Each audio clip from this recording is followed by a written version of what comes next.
Welcome everyone to the next video in the series Complete Rook Endgames. Today what we're going to do is going to get started off with one of the more difficult drawing ideas. Once you've covered some of the basic positions, the Lucina winning method, and then the basic Philidor drawing method, um, we start to get to some positions that get a little bit more complex. But nonetheless, you should still be aware of all your drawing possibilities and all the different techniques out there. Um, Not just for your own ability to draw, but also if you're the one trying to win these positions and your opponent seems to have an idea of what the drawing methods are, always good to know little tricks to try to throw them off. Okay, so let's jump right in. Here what we have is the beginning position of king on short side, rook on long side. Now, the idea here is going to, obviously, white wants to continue to progress this pawn and get a queen at some point. And the way that he typically does that is by finding a way to get the king in front of the pawn and transferring the rook back behind, hence the Lucina, one of the first ideas we covered in this series. But what we're going to see here is that sometimes these positions, even if you can't get the basic Philidor drawing method, for example, if this position were black to move, he would simply bring the rook up to the sixth rank, cutting it off, and we would have a Philidor draw. However, this position is white to move. And so white's going to start out by bringing his king forward in that awkward position where we have a bad choice to make. We can no longer give this check trying to get a Philidor because after he pushes the pawn, checkmate is threatened. So we have no time to come around and start checking the Philidor idea again. So we would be forced to coming down and stopping the checkmate, after which the rook would simply slide over and we're immediately lost. This is a basic idea we covered in the end of our second video, actually, but continuing on with it here today. So let's start. So white's going to bring the king forward, and the idea is pretty simple. He wants to either create checkmate threats or find a way to force the king out from in front of the pawn so that he can achieve the Lucina position. Now, our problem is, as I just said, is we can't give this check. So basically, the only move here you're going to see for black is to give the check from the rear, which doesn't look like a bad move at first, but once he hides behind the pawn, all of a sudden we realize what trouble we're in with the king. Now, I've seen this position reached in many games and many different levels, and you'd be surprised how many times people just don't know this idea that we're going to cover today, which is that your king belongs on the short side of the pawn. Now, you heard me say king on short side, rook on long side, and that's what I mean. Wherever this pawn is, you have a short side of the board and a long side of the board. Now, what's going to make this endgame a little bit difficult, you're going to see, is that sometimes, even if your rook is on the long side, you're not able to draw, and that's what we're going to cover next.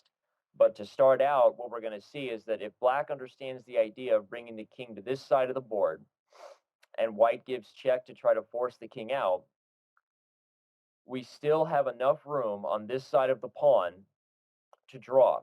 And this is how. When the king comes forward, we can transfer our rook up by giving check and immediately coming over to the long side. Now, the reason why it's important for your rook to be as far away from the king as possible is because when he starts pushing this pawn, you need to be able to give these checks and make sure that he can't attack the rook without leaving the pawn. So if he wants to come after your rook, he's going to have to leave the pawn behind. Sometimes for the rook to capture immediately, like if he moved the king here, you'd obviously take. But sometimes, even if he just strays too far from the pawn, your king may have a chance to come forward. So what we're going to see here is that when he comes forward and we give this check, as long as we understand the idea of bringing the king over to the long side of the board, we're going to be in good shape. Sorry, bring the king over to the short side of the board, we're going to be in good shape. He gives check, we come up, he continues to try to make progress. It should be noted that if he tried to make progress in another way, you're still able to draw this position by giving a check or even immediately transferring over to the long side, because he still has the problem that when he tries to come forward and your rook begins giving checks, his king can't get to your rook without leaving the pawn. A funny way to say this would be that if the board was an endless chessboard, there are many rook endings, probably almost all of them, that would just be infinite draws, because if the rook could stay as far away from the king as possible and continue to give checks, there would never be a way for white to really make progress. So again, we see that when these checks start to be given, he can't get to the rook without leaving the pawn. So our key idea to remember is to transfer the king to the short side, leaving the rook with the opportunity, either by coming over right away or by this check method here, to transfer back over to the long side. Now, I wish I could say, boys and girls, that it was that easy, but unfortunately it's not, because your opponent may know some other tricks. For example, one of the tricks here is to try this move. Um, and again, we mentioned this idea at the end of our second video, and that is that when we give these checks, he's going to try to block. You'll notice that the trade of rooks immediately goes into a lost king and pawn ending because his king is in perfect position. So the question is, what do we do when we're waiting? How do we wait in this endgame once he's brought this rook up to stop the checks? Well, there's a key phrase that goes along with these king on short side, rook on long side drawing techniques. I don't know if it's a phrase out there, but it's a phrase I kind of invented, and that is called "we wait on the eighth." And I like it because it rhymes, so it's easy to remember. When you're waiting with this rook, you wait on the eighth.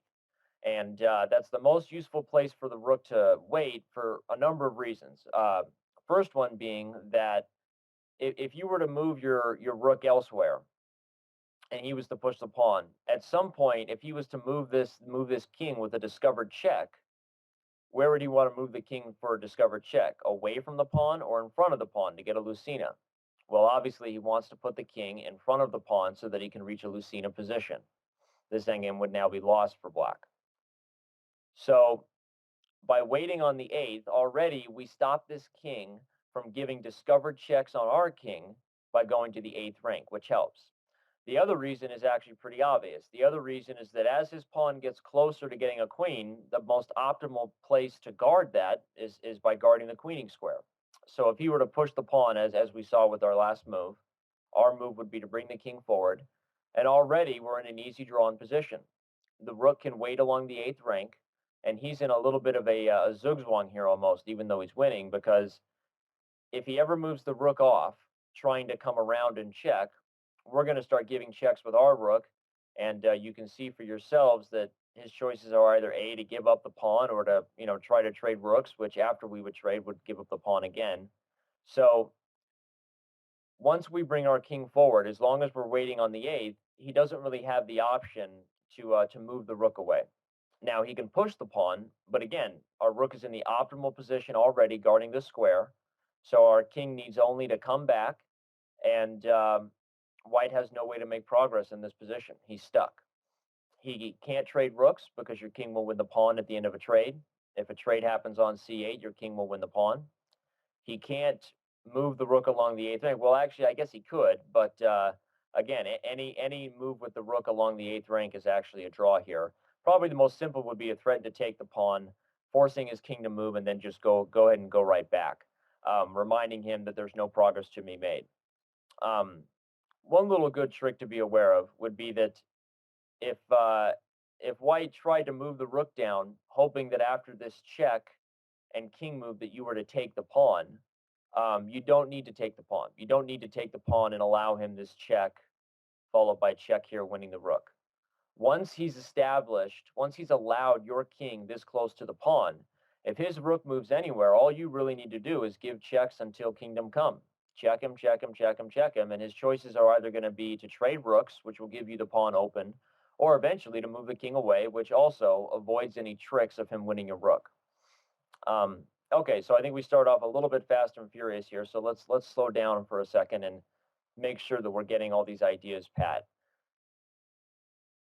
The most important thing to remember, even if you forget other things, is that when Philidor fails, if it happened to be your opponent's move here, and like I said, you were unable to bring your rook up, guarding the sixth rank and creating the easy Philidor draw, when these positions occur, the next most practical and most useful drawing method to know is that little phrase, king on short side, rook on long side. Don't want to forget it.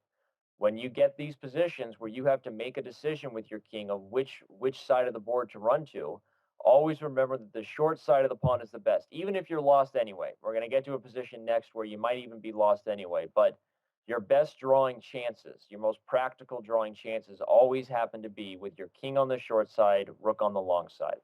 So we see white checking and trying to come forward, and either way, any way he wants to do it, don't be worried about extra checks here, kids, because extra checks don't do anything.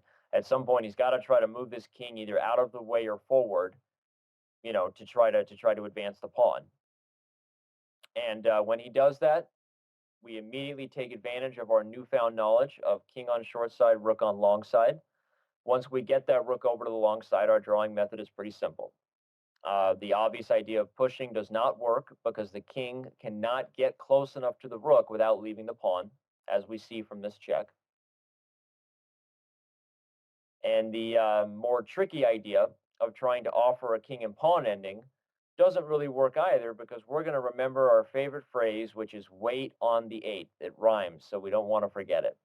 Again, if he pushes the pawn, we have no need to worry because as soon as our king gets one step away from the pawn, whether it be on the 6th or 7th rank, white has reached a little bit of a conundrum because he cannot move the rook away without allowing a series of checks leading to either a perpetual or the loss of the pawn. And any other waiting ideas don't really work. Let's see. Well, what if he moves the king with a discovered check? Well, moving the king with a discovered check is not going to do much as long as we are smart enough to bring our king back in front of the pawn. If you moved your king away and kept your king away from the pawn, you're going to increase your chances of losing here. You want to keep your king as close to in front of the pawn as possible. And again, let's say if you tried to transfer now already you'd be giving a check, and guess what you're in here? A Philidor, the first position we ever learned to draw.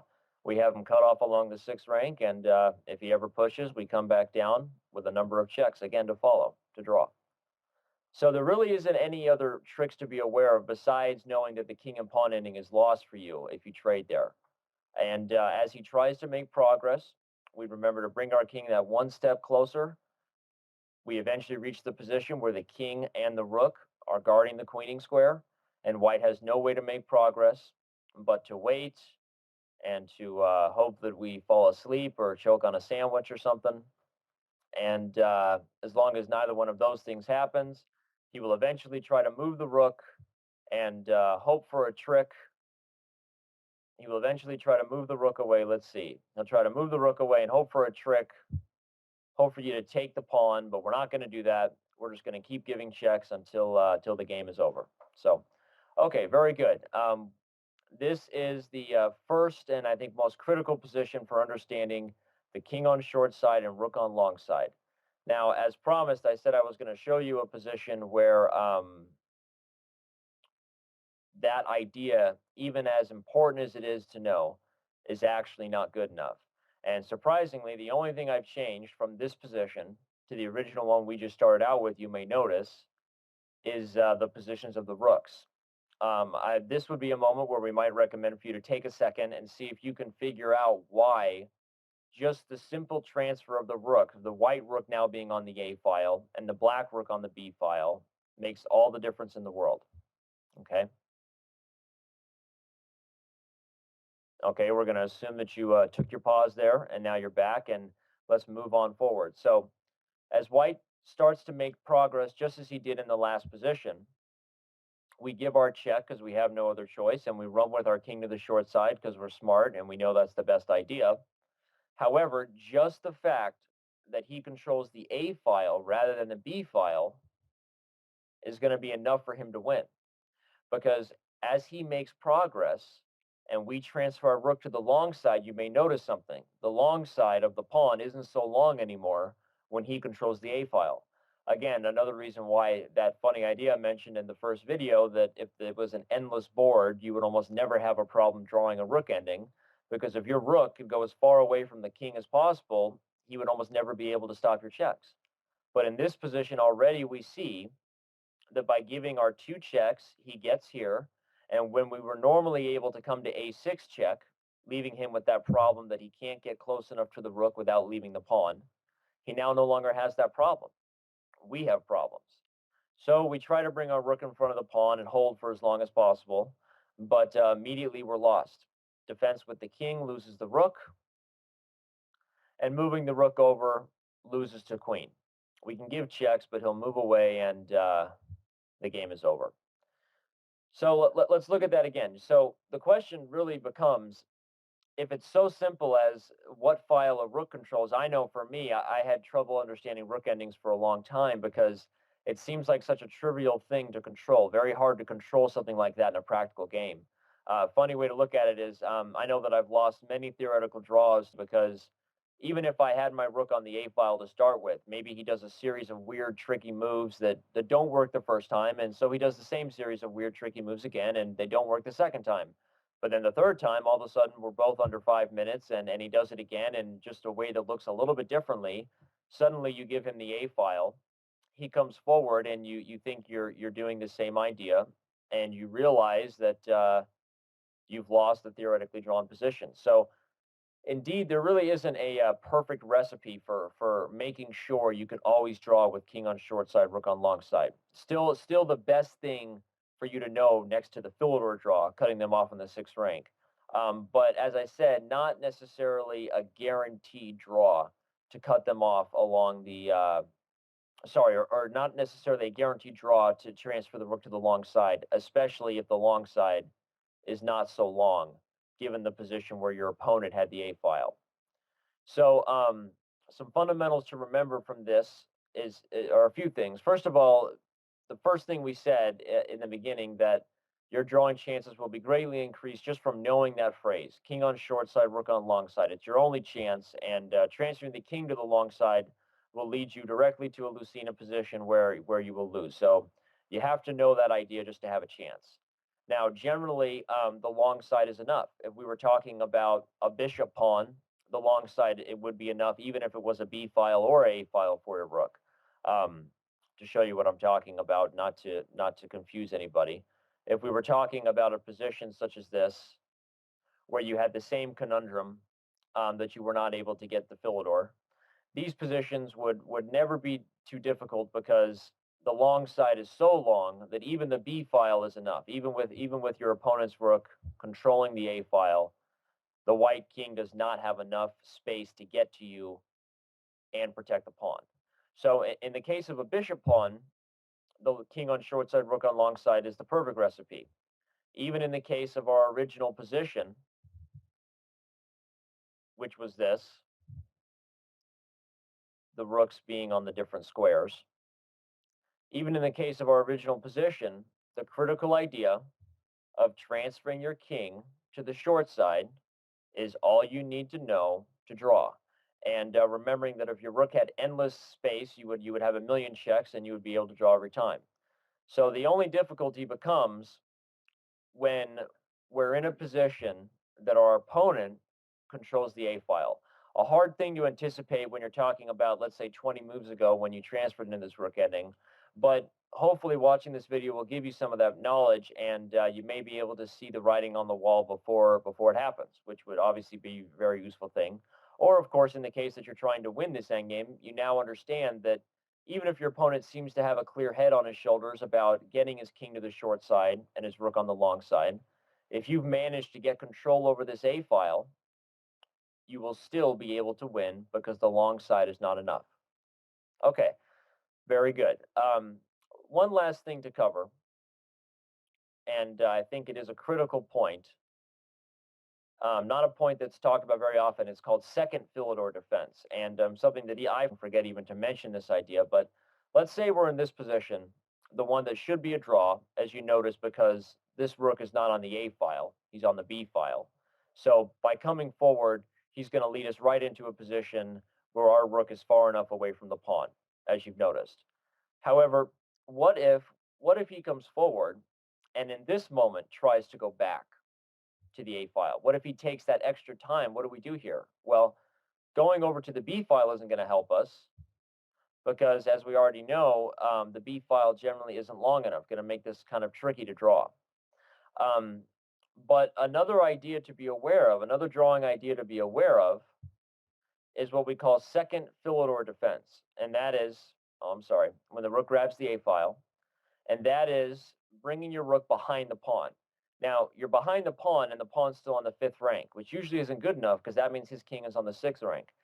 However, in this particular position, that extra time he's taken has given us an extra move to get behind the pawn. And what you're going to see here is that when he gives check and comes forward, he can't simply come forward anymore because the pawn. If he goes to d6 trying to clear the way, our king can come to f7 guarding the square, and checks don't make a difference. Checks do nothing but put us back in this position. Obviously, pushing this pawn, we're immediately in the Philidor situation where we can start giving checks. And repeating this little recipe with the rook is not going to make a difference. His only real trick to try is back in this position, trying to bring the rook in front of the pawn to guard it in order that he can move the king and immediately start pushing. However, what do you notice when he leaves the a file? Oh, now we're in the long side position again, and all of a sudden the fact that he had control over the a file doesn't make a difference anymore. The game is now a draw again. Our rook is on the long side. Let's review that idea one more time because it's a little bit tricky. But a very important point to be aware of is that if your opponent is not in control over the A file, but tries to get control over the A file, the second Philidor defense, as it's called, I think that's the name of it, is to put the rook behind the pawn when he takes that extra move. And because your rook is in the optimal situation here, you have this key defense that when the king slides over, your king gets there just in time, and he's unable to make progress. Again, checks make no difference, and if he ever is to push the pawn, without having his king protected, you know what happens there. We unleash the floodgates and the Philidor checks start. Check, check, check, check, check. And when the king has no place to hide, we have nothing to worry about. Too many squares away, leading to a draw. Okay, so this is going to include our video on the basic ideas of king on short side, rook on long side. I say basic, but please don't take it that way. And even in practical games, very good players have blown these positions, including grandmasters. And you can see why. The trickiness of remembering all the different positions of the rooks and the ideas of how to hide your king, especially when the practical consideration of time pressure comes into play. These can be very difficult things to do over the board. So hopefully watching this video has improved your understanding of that. And remember the key phrases: king on short side, rook on long side. And one more time, just so we can see my favorite phrase that rhymes. If he tries to make a trade of the rooks, we are going to do what? We are going to wait on the 8th. It rhymes. So you put your king on the short side, the rook on the long side, and you wait on the 8th. And a very good recipe to knowing how to draw these, although not always a draw. If your opponent is in control over the open file, still the best you can do is have this knowledge, and hopefully it comes into play in your game. Thank you very much, and I hope you enjoyed the video.